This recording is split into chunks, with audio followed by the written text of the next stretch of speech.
warahmatullahi wabarakatuh. Hai semuanya, perkenalkan kami dari kelompok 6 ingin menjelaskan materi studi aspek pasar, mengukur dan meramalkan permintaan pasar dengan saya sendiri, Amelia Kholifa Arista, dan teman saya Nurbi Yulianti. Selanjutnya ada prosedur pengukuran dan peramalan didasarkan pada analisis ekonomi global.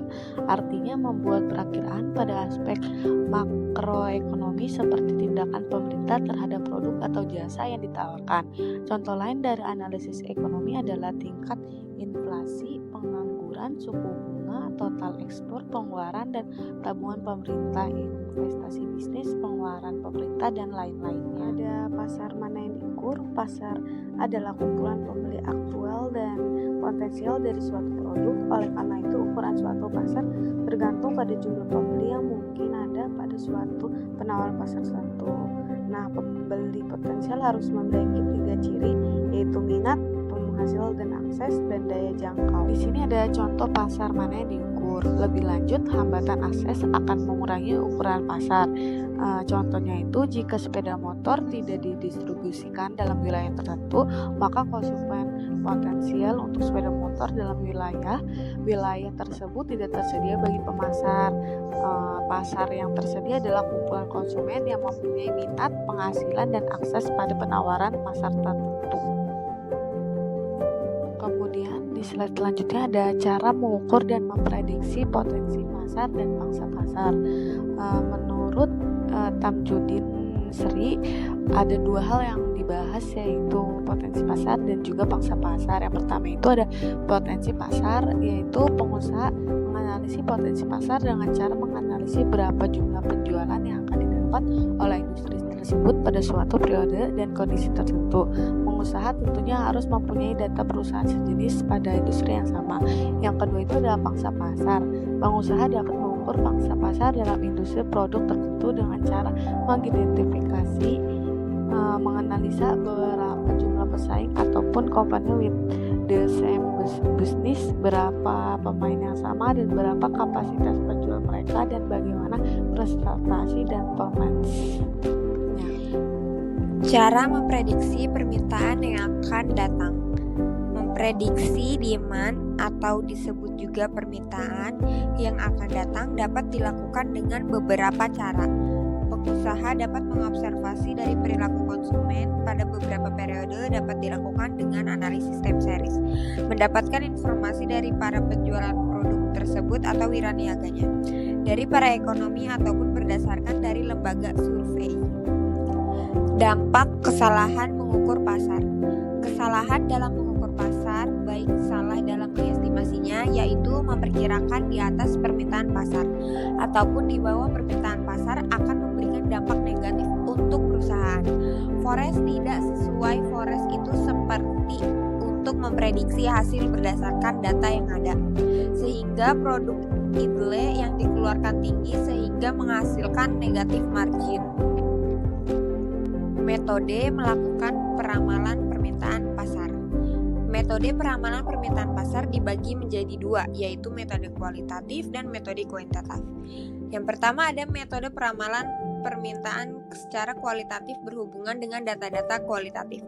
Misalnya tentang selera konsumen terhadap suatu produk atau survei tentang loyalitas konsumen dan lain-lain. Forecasting kualitatif ini dapat dikelompokkan dalam beberapa metode teknik seperti akan dijelaskan berikut ini. Yang pertamanya itu ada teknik survei.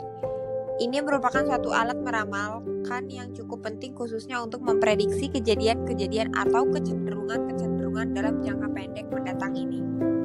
Yang kedua ada teknik jajak pendapat atau option polls. Teknik ini sering dilakukan untuk melengkapi data survei. Jajak pendapat dari para pakar, para eksekutif, dan masyarakat umum atau dari konsumen.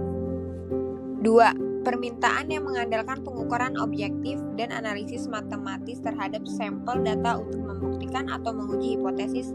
Terdapat 5 metode. Yang pertama itu ada metode time series, yang kedua ada metode trend linear, yang ketiga ada metode kuadratik, merupakan metode trend linear.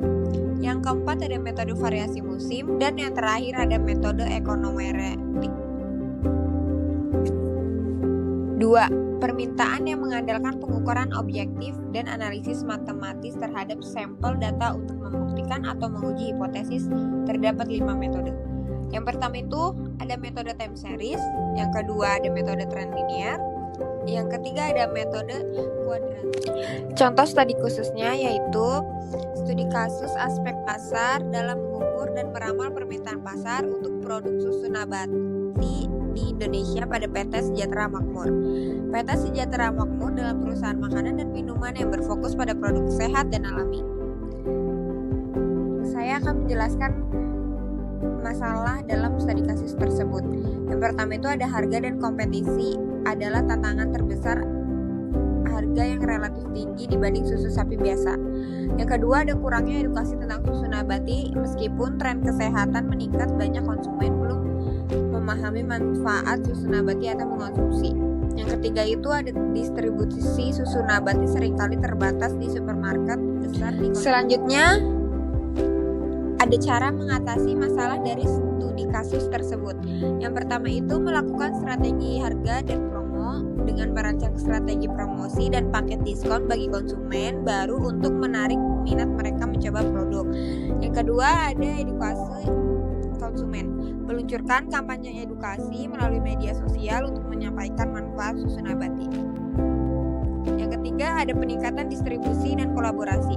Bekerja sama dengan platform e-commerce untuk memperluas distribusi dan menjangkau konsumen. Dan yang terakhir saya akan membacakan hasil dari studi kasus tersebut. Yang pertama itu produk susu nabati pada PT Sejahtera Makmur berhasil masuk ke lebih dari 300 gerai di kota-kota besar. Penjualan produk susu nabati meningkat rata-rata 25% setiap bulan selama periode kampanye promosi dan edukasi. Dan yang terakhir, survei konsumen yang mencoba produk susu nabati terasa puas dan berencana untuk kembali membeli. Kesimpulan, studi aspek pasar yang berfokus pada pengukuran dan peramalan permintaan bertujuan untuk memahami potensi pasar serta menentukan tingkat permintaan produk atau layanan di masa depan. Langkah pertama dalam studi ini adalah mengidentifikasi target pasar, yaitu menentukan segmen pasar yang tepat berdasarkan analisis demografi, perilaku konsumen, dan preferensi pasar. Selanjutnya dilakukan pengukuran permintaan dengan menganalisis data penjualan historis survei konsumen serta tren industri untuk menentukan seberapa besar kebutuhan pasar saat ini.